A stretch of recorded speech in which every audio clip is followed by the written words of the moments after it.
আমি এই জন্যই তাকে অনেক বেশি স্যালুট করতে চাই যে সে আমাকে সম্মান দিয়েছে আলটিমেটলি। একটা মেয়েকে অসম্মানিত করার ট্রাই করে, আলটিমেটলি বিয়ে হলো না বা বিয়ে থেকে সে নিজেকে আড়াল রেখেছে তা কিন্তু সে করেনি। এবার ক্যামেরার সামনে দ্বিতীয় বিয়ে এবং স্বামীকে নিয়ে মুখ খুলেছেন ডালিউড কুইন খ্যাত অভিনেত্রী অপু বিশ্বাস।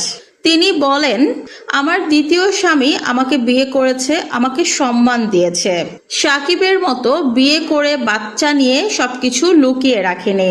তিনি আমাকে সম্মান দিয়েছে। আর একটা মেয়ের জীবনের সবচাইতে বড় জিনিস হচ্ছে সম্মান। সম্মান ছাড়া মেয়েদের জীবনে আসলে কিছুই থাকে না।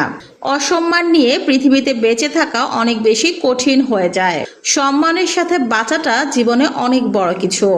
আমার দ্বিতীয় স্বামী আমাকে সম্মান দিয়েছে, তার জন্য তার কাছে আমি চিরকৃতজ্ঞ। তাকে আমি প্রচন্ড ভালোবাসি। বিয়ে, সংসার, বাচ্চা সব পুরুষই দিতে পারে, কিন্তু সম্মান কজন পুরুষ দিতে পারে বলেন? অপু বিশ্বাস আরো বলেন, আমার এই সিদ্ধান্তটা আরো আগেই নেওয়া দরকার ছিল, কিন্তু কিছু দ্বিধাদ্বন্দ্বের জন্য আমি সিদ্ধান্তটা নিতে পারিনি।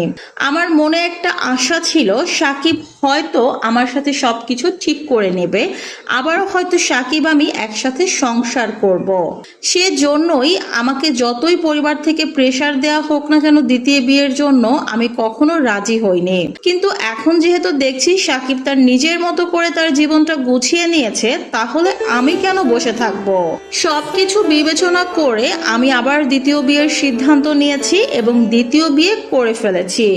দ্বিতীয় বিয়ে করে নিজেকে ভাগ্যবান মনে করছি, কারণ এমন একজন মানুষকে আমি স্বামী হিসেবে পেয়েছি এবার, যে আমাকে প্রচন্ড পরিমাণে ভালোবাসে।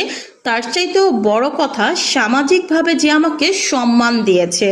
আমাকে সে লুকিয়ে রাখেনি, সমাজের মাঝে আমাকে মাথা উঁচু করে পরিচয় দিয়েছে। এজন্য আমার দ্বিতীয় স্বামীকে আমি স্যালুট জানাই। চাইলে আমিও এটা গোপন রাখতে পারতাম, কিন্তু আমি কেন গোপন রাখবো? এত ভালো একটা জীবন সঙ্গী পেয়েছি, গোপন রাখার তো প্রশ্নই আসে না। তো ভিউয়ার্স, অপু বিশ্বাসের দ্বিতীয় বিয়ের কথা শুনে আপনাদের কেমন লাগছে কমেন্ট করে জানান।